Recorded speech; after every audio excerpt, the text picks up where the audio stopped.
안녕하세요. 사랑하는 성도님, 기쁨의 주님이 우리와 함께 하십니다. 우리와 함께 하시는 주님을 찬양합니다. 기도합시다. 하나님 감사합니다. 오늘도 저희들에게 새날을 주시니 감사합니다. 코로나 상황이 점점 악화되고 있지만 이 속에서도 저희들에게 지혜를 주시고 또 저희의 건강을 잘 지킬 수 있도록 저희들의 마음을 인도하여 주시옵소서. 모든 상황 속에서 더욱 주님을 의지할 때 주님께서 주시는 평화가 저희의 마음과 생각을 지켜주시고 또 주님의 말씀만을 따르고 또 순종함으로 이 모든 어려움을 넉넉히 이겨낼 수 있도록 함께하여 주시옵소서. 오늘도 주실 말씀을 기대합니다. 주님을 바라봅니다. 예수님 이름으로 기도합니다. 아멘. 네, 오늘 말씀은 사사기 19장 1절에서 10절입니다. 사사기 19장 1절에서 10절입니다. 이스라엘의 왕이 없을 때에 에브라임 산지 구석에 거류하는 어떤 레위 사람이 유다 베들레헴에서 첩을 맞이하였더니 그 첩이 행음하고 남편을 떠나 유다 베들레헴 그의 아버지의 집에 돌아가서 거기서 넉 달 동안을 지내매 그의 남편이 그 여자에게 다정하게 말하고 그를 데려오고자 하여 하인 한 사람과 나귀 2마리를 데리고 그에게로 가매 여자가 그를 인도하여 아버지의 집에 들어가니 그 여자의 아버지가 그를 보고 기뻐하니라. 그의 장인 곧 그 여자의 아버지가 그를 머물게 하매 그가 3일 동안 그와 함께 머물며 먹고 마시며 거기서 유숙하다가 넷째 날 아침에 일찍이 일어나 떠나고자 하매 그 여자의 아버지가 그의 사위에게 이르되 떡을 조금 먹고 그대의 기력을 돋은 후에 그대의 길을 가라 하니라.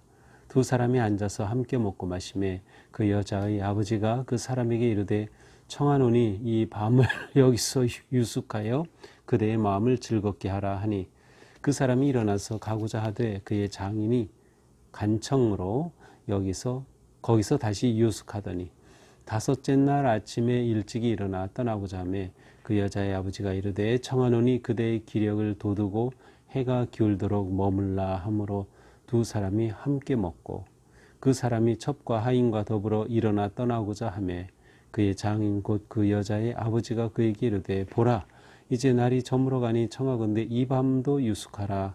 보라 해가 기울었느니라. 그대는 여기서 유숙하여 그대의 마음을 즐겁게 하고 내일 일찍이 그대의 길을 가서 그대의 집으로 돌아가라 하니 그 사람이 다시 밤을 지내고자 하지 아니하여 일어나서 떠나 여부스 맞은편에 이르렀더니 여부스는 곧 예루살렘이라. 안장 지운 나귀 2마리와 첩이 그와 함께 하였더라. 아멘. 자, 오늘 말씀은 이제 또 다른 이야기입니다. 자, 이제 사사기에서 사사에 관한 이야기는 16장으로 끝나고요.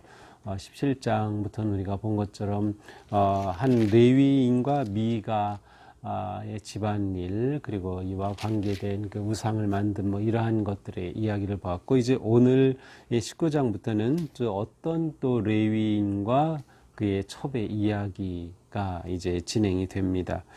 자, 오늘 말씀은 이렇게 시작이 되죠. 이스라엘의 왕이 없을 그때에. 이스라엘의 왕이 없을 때에 이러한 그 표현을 우리가 바로 앞에 18장에서도 1절에 보니까 그때 이스라엘의 왕이 없었고 또 이 사사기 맨 마지막 장에서도 왕이 없으므로 이러한 표현들이 나옵니다. 이것은 그 시대의 상황을 시대적인 특별히 영적 상황을 표현해주는 가장 대표적인 이 사사기의 표현입니다. 자, 이스라엘의 왕이 없을 그때에 어떤 상황이 벌어집니까? 에브라임 산지 구석에 거류하는 어떤 레위 사람이 한 레위 사람이 있었는데 이 사람이 있던 곳은 에브라임 산지 구석이었습니다. 여기서 구석이라는 것은 구석이라는 의미가 아니라 사실은 먼 곳, 그리고 여기서는 먼 북쪽을 말합니다.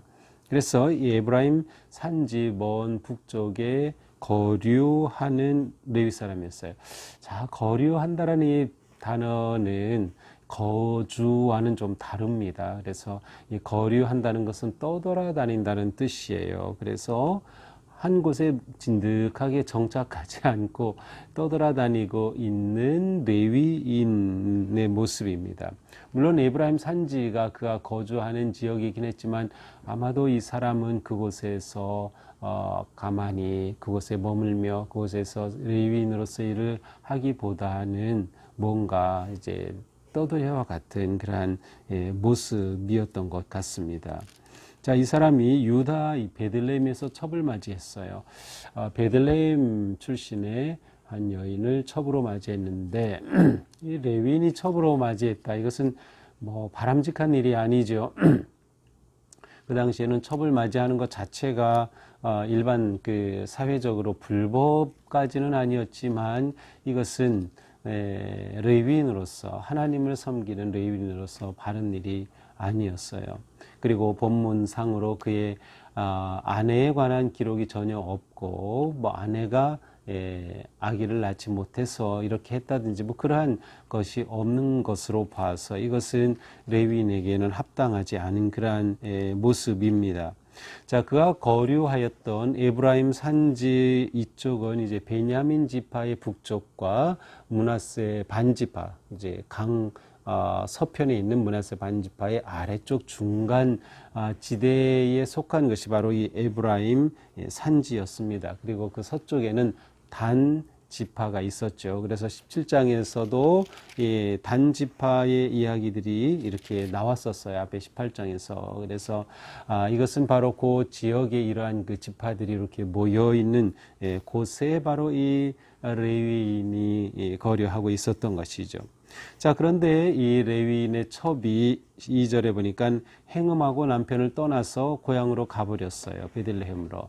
자, 그런데 행음하였다라고 하는 이 단어는 사실 행음이라는 단어보다는 원어상으로는 화가 났다 의미, 그리고 싫어했다. 그래서 실제로 행음이라는 번역보다는 이 남편 레위인에 대해서 싫어하여 화가 나서 남편을 떠났다 이렇게 번역되어 있는 성경책들이 많이 있어요. 그러니까 화가 나서 떠난 것이죠.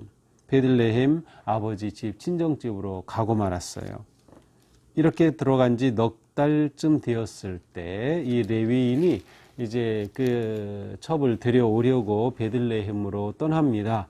이게 3절이죠. 그래서 그 남편이 베들레헴으로 가서 이 여인에게 다정하게 말하고, 이 다정하게 말하고는 이제 마음을 말해주고 라는 그러한 뜻이에요. 그리고 그 첩을 데려오고자 합니다. 그러자 이 하인 한 사람과 이제 나귀를 데리고 이제 그 레위인을 여자가 자기 아버지에게로 인도합니다. 바로 장인어른이죠. 이 장인어른께로 인도하니 이 장인이 보고서 너무나 기뻐하는 거예요.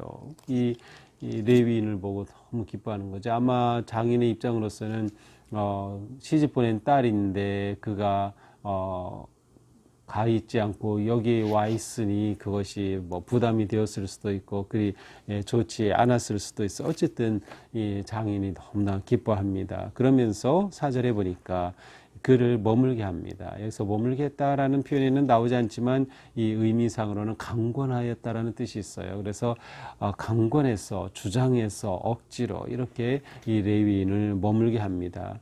하지만 일반적으로 그 당시에는 이렇게 손님이 오거나 외부인이 왔을 때는 3일 정도는 유숙하는 것이 일반적인 관습이었던 것 같아요. 그래서 3일 동안 함께 머물며 먹고 마시고 지냈습니다. 자, 넷째 날이 되니까 이 레위인이 이제 그 첩을 데리고 떠나려고 하죠. 아침에 일찍 떠나려고 합니다. 그러자 이 장인이 말합니다. 떡을 조금 먹고 기력을 더 회복한 후에, 기력을 돋은 후에 길을 떠나도록 하라. 그래서 이 장인의 말을 거절하지 못하고 이 레위인이 그날 또 머물면서 음식을 먹고 또 장인과 함께 지내고 먹고 마시게 되었어요. 이렇게 되면서 그날 이제 넷째 날 날이 어둑어둑해지자 장인이 또 말합니다. 이 밤을 여기서 유숙하고 그대 마음을 즐겁게 하라. 오늘 밤 하루 더 자고 마음을 편하게 하고 떠나라. 이렇게 말해줘. 그러니까 이 레위인이 그날 또 거기서 자게 되었어요. 자, 그 다음 날 또 됐겠죠. 그래서 다섯째 날 아침에 일찍이 일어나고자 합니다. 8절. 그런데 그 장인이 또 말합니다. 그대 기력을 돋우고 해가 기울도록 머물라. 먹고 마시면서 즐겁게 있으라 하고 얘기를 합니다. 자, 이렇게 되자 이 레위인이 그것을 다 이기지 못한 것 같아요. 9절에 보니까 장인인 곧 그 여자의 아버지가 이르되 날이 저물어가니 청하건대 이 밤도 유숙하라. 그러니까 그날도 아침에 일찍 떠나려고 했다가 장인이 이렇게 말하는 바람에 먹고 마시느라고 날이 또 하루가 저물어가는 겁니다. 이제 저녁 때가 되었어요. 그래서 오늘 밤도 이제 또 자고 가라 이렇게 말하는 겁니다. 그런데 이날 해가 기울어가고 있는데 이 레위인이 그날 떠나고자 합니다. 10절이죠. 그 사람이 다시 밤을 지내고자 하지 아니하여 일어나서. 그래서 날이 어두워지는 저녁이 되었는데 그때 일어나가지고 떠나려고 하는 겁니다. 그러면서 우리가 돌이켜 여부스 사람의 아니죠. 10절 밤을 지내고자 하니 아니하여 떠나 여부스 맞은편에 이르렀으니. 그래서 이제 그 장인 집을 떠나서 어디로 갑니까? 에브라임 산지까지 가야죠. 그런데 베들레헴에서 에브라임 산지까지는 20km가 넘습니다. 험한 산악지대를 지내야 하고 나귀를 끌고 타고 걸어가야 하니 그렇게 빨리 우리가 일반 도보로 가는 것처럼 그렇게 빨리 가지 못합니다. 기껏해야 하루를 가야 10km, 최대 10km죠. 이렇게 그 밤의 길을 떠났습니다. 그런데 떠나서 중간 정도에 이르렀어요. 그것이 바로 여부스입니다. 여부스는 이제 지금의 예루살렘이에요. 원래 여부스는 이제 유다 지파가 차지했지만 금방 빼앗겼고요. 또 이 베냐민 지파가 차지하려고 했지만 그 땅을 차지할 수 없었어요. 그래서 이 여부스 땅은 다윗이 왕이 될 때까지 차지하지 못하던 땅이에요. 그러다가 다윗이 왕이 되면서 이곳을 차지하게 되고 또 이제 결국 예루살렘에 성전을 세우면서 이곳을 중심지로 삼게 되죠. 바로 이곳의 여부스 사람. 그러니까 여부스 사람들이 그만큼 강했다는 것을 알 수 있어요. 자, 이렇게 여부스 맞은편까지 오게 되었어요. 바로 예루살렘까지 온 것이죠. 안장지은 두 나귀와 나귀 두 마리와 첩이 그와 함께 있었더라. 자, 이것이 오늘 여기까지입니다. 뭔가 좀 불길하죠. 밤에 떠났고 이제 그 한밤중에 그 이방적인 여부스에 이르렀으니 말이죠. 어떻게 합니까? 어떻게 진행될지는 이제 내일 본문을 보아야 하겠습니다. 자, 오늘 본문의 내용은 이렇게 어떤 레위인과 첩에 관한 이야기로 시작되었습니다. 자, 1절 시작이 이스라엘의 왕이 없을 때라고 시작이 되었습니다. 그렇습니다. 왕이 없는 상황이 어떤 상황인지를 이제 보여주는 거예요. 왕이 없을 때 어떤 일들이 일어나는지를 보여줍니다. 왕이 없다는 것은 단순히 왕이 없다는 이스라엘의 지금 정치적 상황을 말하는 것이 아니라 이스라엘 백성들이 그들의 삶에서 하나님이 왕이심을 잃어버렸을 때입니다.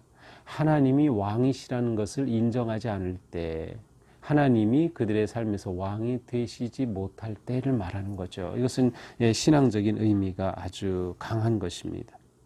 왕이 없게 되면 어떻게 됩니까? 하나님이 내 삶의 주인, 내 삶의 왕이 되셔야 되는데, 내 민족, 우리 민족의, 우리 가정의, 우리 지파의 왕이 되셔야 되는데 왕이 되시지 못하게 될 때, 그 원인은 물론 자신에게 있는 거죠. 하나님이 왕으로 모시지 못한 거니까 말이죠. 그때는 어떠한 일들이 일어나는가? 왕이 없는 삶, 왕이 없는 사회, 왕이 없는 레위인의 모습을 그대로 보여줍니다. 자, 왕이 없는 이때 이 레위인을 통해서 보여주는 것은 무엇입니까? 본분을 잃어버리는 겁니다. 우리는 앞에서 사사들을 보면서 본분이 또 정체성이 얼마나 중요한지를 보았어요. 왕이 없으면 본분을 잃어버려. 왜냐하면 내 삶의 주인이 없으니까 내가 누구인지에 관한 그 본분을 망각하게 되는 것입니다. 사명감을 상실하는 것이죠. 이 레위는 거류한다고 했어요. 정착하지 않는 겁니다.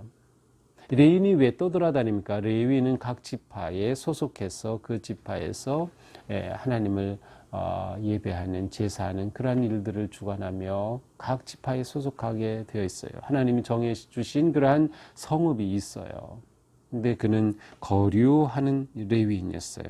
본분을 망각하고 사명을 상실하고 떠돌이 레위인이 되고 만 것이죠. 영적 어두움에 빠진 겁니다. 자, 이렇게 되면 어떤 일들이 나타납니까? 자기중심적으로 행동합니다. 자기중심적이 됩니다. 자, 이 레위인은 자기중심적으로 살아가는 모습을 보여줘요. 첩을 얻었어요. 그 첩과 불화했어요. 또 그 첩을 찾아갔지만 그 장인이 머물라고 하는 대로 그냥 자기가 먹고 마시는 거에 빠져가지고 하루 이틀을 그렇게 보내고 있어요. 완전히 자기가 좋을 대로 하는 거예요. 자기가 원하는 대로 하는 거죠. 이것이 왕이 없는 아주 두드러진 모습입니다. 자기가 주인이 되었기 때문에 그렇습니다. 하나님이 왕이 되어야 되는데 내가 왕이 되었기 때문이죠. 이것은 우리에게 쉽게 나타날 수 있는 모습이에요. 내가 하나님의 것이다. 하나님이 내 주인이시다라는 것을 잃어버리고 망각할 때 내가 내 삶의 주인이 되어서 내 뜻, 내 생각, 내 판단에 따라서 행동하게 되는 것입니다. 하나님을 기쁘시게 하지 못하는 삶이 될 수밖에 없습니다. 내 마음의 즐거움을 따르기 때문입니다. 이 레위인이 그러하였습니다. 이렇게 되면 내 마음의 즐거움을 위해서 세상과 타협하게 됩니다. 이 레위인은 장인과 계속 타협하는 거예요. 더 머물고 먹고 마시자, 마음을 좀 더 기력을 회복하자. 그 말에 계속 타협하고 있는 것이에요. 결단하지 못하는 모습을 보여줍니다. 자기 즐거움으로 살아가는 사람의 모습이죠. 자, 이러한 삶에서는 지혜로운 판단이 어렵습니다. 자기의 욕심에 따라 결정하기 때문이죠. 자, 이 레위인이 그래도 결단하고 장인이 붙들 때 안 내겠습니다 하고 떠났는데 안타깝게도 그 떠난 시간이 저녁이었어요. 아니, 대낮에 아침에 떠나야 되는데 저녁에 떠나니 어떻게 합니까? 이제 이 일 때문에 이 레위인뿐만 아니라 이 첩의뿐만 아니라 온 이스라엘이 엄청난 소용돌이에 휘말리게 되는 그러한 원인이 되고 말았습니다. 바로 충동적으로 결정하고 행동하는 거죠. 지혜롭지 못한 겁니다. 마치 그 사사 입다가 누구든지 나를 처음 맞이하는 자를 제물로 드리겠다고 그렇게 섣불리 서원하였던 것과 비슷한 거예요. 이 레위는 충동적으로 결정하고 떠났습니다. 아마도 이 장인어른과 함께 있는 게 결코 편한 건 아니었겠죠. 네, 장인과 사위 사이의 관계가 아주 친할 수도 있겠지만 그게 하루 이틀 사흘 정도는 함께 머물 수 있겠지만 그게 쉬운 일은 아니었겠죠. 그러나 그는 잘못된 시간을 선택하였어요. 아침에 떠나기로 했으면 떠났어야지 말이죠. 타협하느라 그는 좋은 시간을 놓쳤습니다. 우유부단한 행동, 그 다음에 충동적인 결정이 이 레위인이 보여주는 지혜롭지 못한 모습입니다.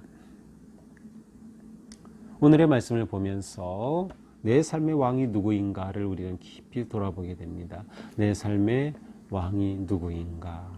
정말 하나님이 내 삶의 주인이신가? 그래서 나는 하나님의 마음과 눈으로 내 삶을 보고 내 정체성이 하나님으로부터 나오고 내 사명이 하나님으로부터 나오고 그리고 하나님이 주시는 말씀과 지혜를 따라 살아가고 있는가를 묻게 됩니다. 과연 우리의 왕은 누구입니까? 네, 우리 모두 하나님을 우리의 진정한 왕으로 모시고 주님이 내 삶의 주인이십니다를 고백하며 나아갈 수 있기를 바랍니다. 그렇게 된다면 우리의 삶을 통해서 이 사회가 또 이 나라가 또 하나님을 기쁘시게 하는 그러한 나라로 변화되고 또 세워져 가리라 기대하게 됩니다. 우리의 삶이 모든 상황 속에서 하나님을 기쁘시게 하는 거룩하고 복된 삶 되기를 주님의 이름으로 축복합니다. 기도합시다. 하나님 감사합니다. 이 레위인은 자신의 욕망에 따라 살아가고 어리석은 결정과 판단을 내리며 하나님 없는 삶의 부끄러운 모습을 보여주었습니다. 주님, 저희도 자칫 하나님을 잊어버린 채 마치 내가 내 인생의 주인인 양 그렇게 행동하고 결정하고 선택하기 쉬운 저희들입니다. 또 그렇게 부끄러운 모습에 빠지기도 하는 저희들입니다. 주님, 용서하여 주시고 정말 하나님을 왕으로 모신 삶을 선택하게 하여 주시옵소서. 하나님 주시는 말씀을 통해 지혜로운 판단과 결정을 할 수 있도록 도와주시고 모든 상황에서 하나님의 기쁨이 되는 주님의 거룩한 자녀로 세워주시옵소서. 오늘 하루도 그렇게 승리하기 원합니다. 주님 의지합니다. 예수님 이름으로 기도합니다. 아멘. 네, 오늘도 주님 은혜 안에서 우리의 삶이 의롭고 또 거룩하기를 하나님을 왕으로 온전히 따르는 승리한 하루가 되기를 축복합니다. 사랑합니다.